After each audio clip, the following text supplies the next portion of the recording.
एक शिकारी ठाकुर जी के जाले में बांध कर ले गया खाने के लिए। एक समय की बात है, भारतवर्ष के मध्य में स्थित एक विशाल प्राचीन जंगल था जिसे भैरव वन कहा जाता था। इस जंगल की हर पत्ती, हर टहनी, हर झरना एक रहस्य समेटे हुए था।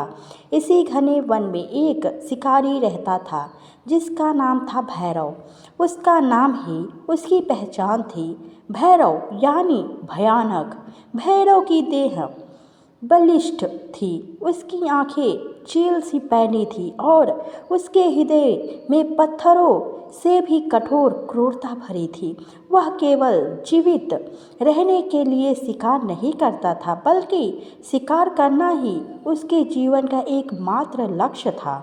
हिरणों की चौकड़ी, मोरों का नृत्य, हाथियों की गर्जना या पक्षियों का कलरव कुछ भी उसके मन में दया या सौंदर्य की भावना नहीं जगाता था। उसका कुटीर जहाँ वह रहता था सूखी हड्डियों और जानवरों की खालों से अटा पड़ा था। उसकी पत्नी करुणा, जो नाम से तो कोमल थी, पर अपने पति की क्रूरता के कारण हमेशा भयभीत और उदास रहती थी। उसका एक छोटा पुत्र था अंकुर, जो अपने पिता के मार्ग पर न चलकर जंगल के हर जीव से प्रेम करता था। भैरव को यह बात पसंद नहीं थी कि वह उसे कमज़ोर और अकुशल कहकर अक्सर डांटता था। एक तपसी दोपहरी थी। भैरव अपने भाले को पैना करते हुए जंगल में निकला। आज उसका मन कुछ अलग तरह के शिकार की तलाश में था, कुछ ऐसा जो दुर्लभ हो, जो उसकी क्रूरता की भूख को शांत कर सके। वह घूमता रहा। चलते चलते वह जंगल के एक ऐसे हिस्से में पहुंचा जहां मानो स्वर्ण उतर आया हो। वहां पेड़ों की सघनता कम थी और सूरज की किरणें पत्तों से छनकर जमीन पर एक स्वर्णिम आभा बिखेर रही थी। फूलों की मादक सुगंध वातावरण को भर रही थी और हवा में एक ऐसी शीतलता थी जो हृदय को शांति प्रदान करती थी। इसी अनुपम स्थान पर भैरव ने एक अद्भुत बालक को देखा। बालक की आयु मुश्किल से 7-8 वर्ष रही होगी। उसने केस घुंघराले थे, शरीर का रंग मेघ के समान श्यामल था और अधरों पर एक ऐसी मनमोहक मुस्कान थी जो भैरव ने अपने पूरे जीवन में कभी नहीं देखी थी।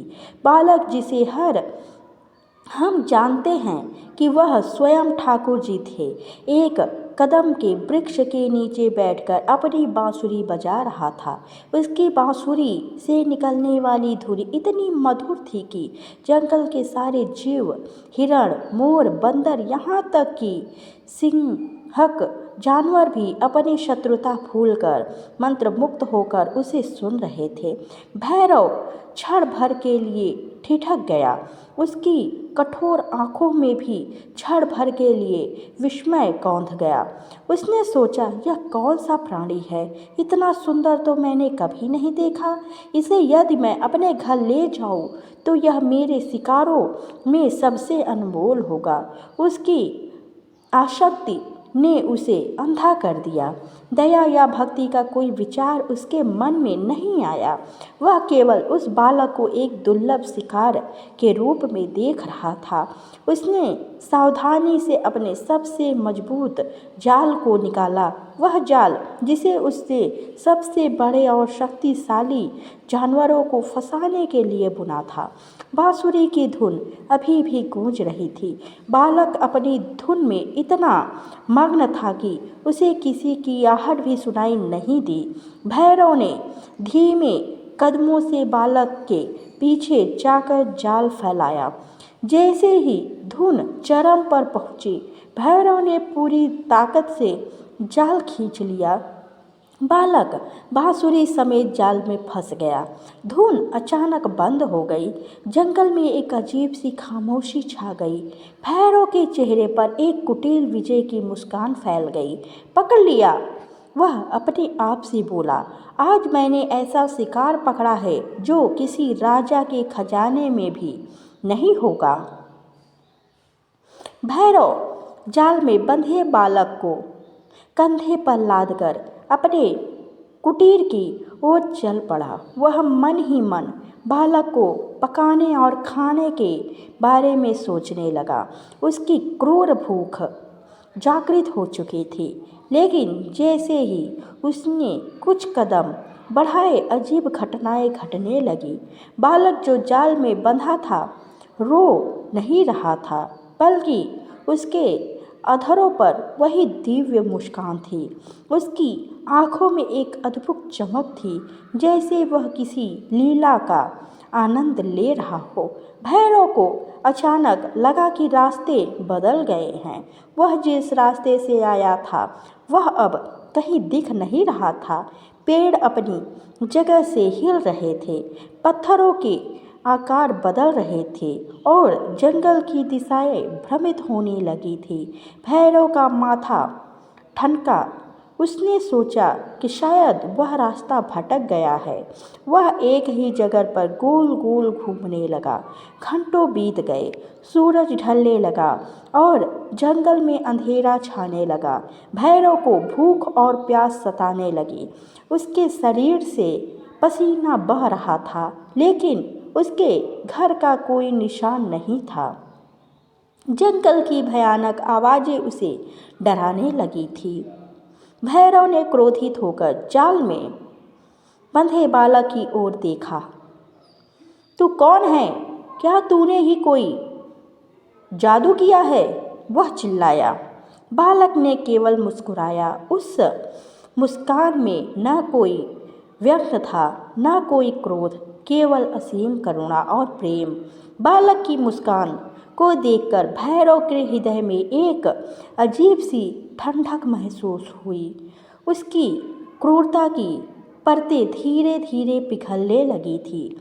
उसे अपनी माँ याद आई, जिसने उसे बचपन में कहानियाँ सुनाई थी कि ईश्वर हर कण में व्याप्त है।